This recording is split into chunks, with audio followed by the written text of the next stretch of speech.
Stardust, Chapter 29, Lessons.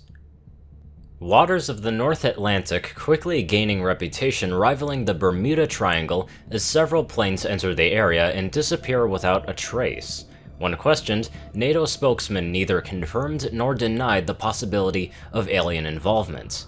Amateur astronomers lose public face when reports of well-documented stars moving in the sky could not be proven. Video evidence of such celestial movement debunked as the work of faulty camera lenses or heat emissions from nearby planes.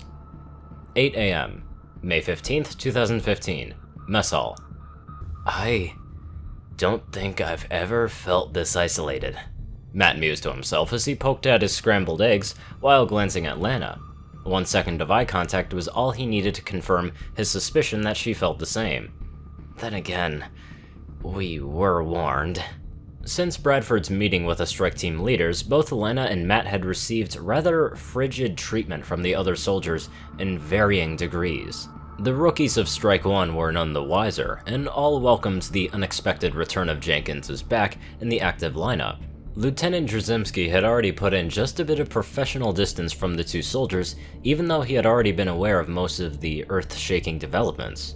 Similar reactions were apparent with the other strike team leaders, and a corresponding amount of cold shoulder could now be found from anyone outside of Strike One or the Stardust Project. Bradford had told them that these events were going to occur, and both soldiers were too shocked by recent revelations to protest. I suppose we've been taking the world-shattering developments acceptably, though some are coping better than others, Matt thought sourly as he spared a glance towards Zhang, who had also been rather frigid to both Lana and Matt. He's always been a bit cold and distant, but he's brought new things to a level. I mean, all we did was try to explain the possibility that he might have the same gifts as the rest of us. A burst of laughter from further down Strike One's table shook Matt from his troubles, and he turned to see the rest of the team participating in what was becoming something of a new tradition for Strike One. So me and the boys have been playing hide-and-go-seek with the innies through the shanty town when we thought we got them pinned, Robert Sachs explained as he maneuvered his fork through the maze of hash browns on his plate.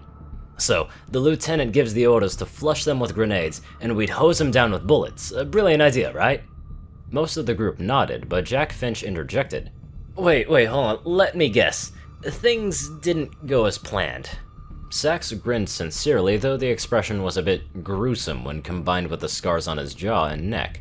Brilliant, lad. Catching the pattern. So, rule number 1 is that nothing goes as planned. So, like I said, brilliant idea. So, brilliant that the innies decided to do the same thing. So, I pulled my pin, stepped out of cover to toss it, and I see one of the bloody terrorists doing the same thing. We eye each other, and the most awkward second in the history of tag came and went.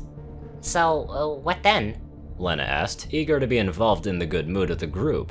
She wagged her gloved hands towards the group to motion for them to continue. Well, after we stared at each other like FNGs caught with our pants down, I tossed my grenade right at him, and the bloody wanker tried to do the same thing to me. Both grenades connected in midair and dropped between us like a pair of stones. I dove back into cover, and that poor clod wasn't quite fast enough. Sachs finished his story and was rewarded with knowing grins and a few chuckles. I'm sorry, but I call bullshit on that, Jack said while shaking his head. Well, it's one of the many benefits of old age, son, Sachs replied with a grin. You tend to see a lot of unbelievable stuff over the years. Matt speared a bite's worth of his eggs before waving the impaled food at the Australian. Oh, trust me, you'll see some unbelievable stuff working here. I mean, it's a pity that we'll all probably die of old age before any of it is declassified. Well, I suspect that old age will not be a concern for any of us, Zhang said as he finished the last bite of his bagel and left the table. The mood of the table dipped for just a moment before Sachs laughed. It was a raspy thing that somehow managed to inspire smiles as well as sympathetic winces from everyone within earshot. You say death by old age, I say challenge accepted. I should try and talk with Zhang and smooth out whatever is causing his problems. I mean, he's never been, this abrasive, Matt thought as he watched the departing soldiers back. As Zhang disappeared through the door, Drzymski entered and caught sight of Matt and Lana and made his way to where they sat. Matt, Lana, could you both follow me, please? The lieutenant asked as he approached the table. The rest of the table fell silent as all eyes fell onto the pair. Drzymski looked up and gave a reassuring smile to the group. Don't worry, kids, it's just getting the old gang all together for a chat. That's all. With suspicion sufficiently deflected, the lieutenant looked over to the two soldiers in question, and they rose to follow without a word. They exited the mess hall and went through a series of corridors and staircases with only silence passing between them. Matt caught Lana's eye and shook his head when she started to ask a question, and Drzymski stopped at a door and motioned for the two soldiers to step through. Several other soldiers were inside of the room, sitting on chairs along the walls. It's all the strike leaders. Matt tampered down onto the uneasy feeling that the realization inspired in him. His eyes quickly noted that Captain Fujikawa from Strike 6, Captain Jarvis from Strike 8, as well as half a dozen lieutenants plus Drzymski. All of them held expressions ranging from glares to suspicion to disinterest, just as predicted. The door slid shut and Captain Fujikawa finally broke the silence. So, I suspect you realize why we're meeting like this? Matt nodded, and as much as he tried, he couldn't force himself to look to Lana. His eyes were locked forward, and his posture was a ramrod straight. The last time I was in a room like this, things didn't end well. So, we were all at Bradford's briefing, so we know that you've been, exposed to the alien— Stop wasting time, Lieutenant Kato spat while he alternated his glare between Matt and Lana. What I want to know is how long we've been keeping an alien alive and in this base, and I sure as hell know that I'm not risking my neck or Strike 7 so some furry freak can live here like we're a hotel. We're here to— Thank you for voicing your opinion. Fujikawa started, but Kato simply talked over her. Kill every last one of these aliens. Thank you, Lieutenant, but that will be all. Fujikawa spat before turning back to the two soldiers in question. I will be blunt. We've all had some concerns that we were brought up after this briefing with Bradford, and so we're hoping that you will be able to assist us in laying these concerns to rest. I'm not certain how much we can discuss, Captain, Matt said slowly, but his head jerked to the side when Lana stepped forward. Oh, I think I see where this is going, she said in a tone that Matt unfortunately recognized. You want to know what we know? Well, here's the long and short version of it. So, the alien is just a scared little girl who found herself far away from home. It's as simple as that. Looks went between each of the strike team leaders before Uther of Strike 2 scoffed and asked, You can't be serious. I certainly am. She wants to help us, and I, for one, believe her. Matt does too.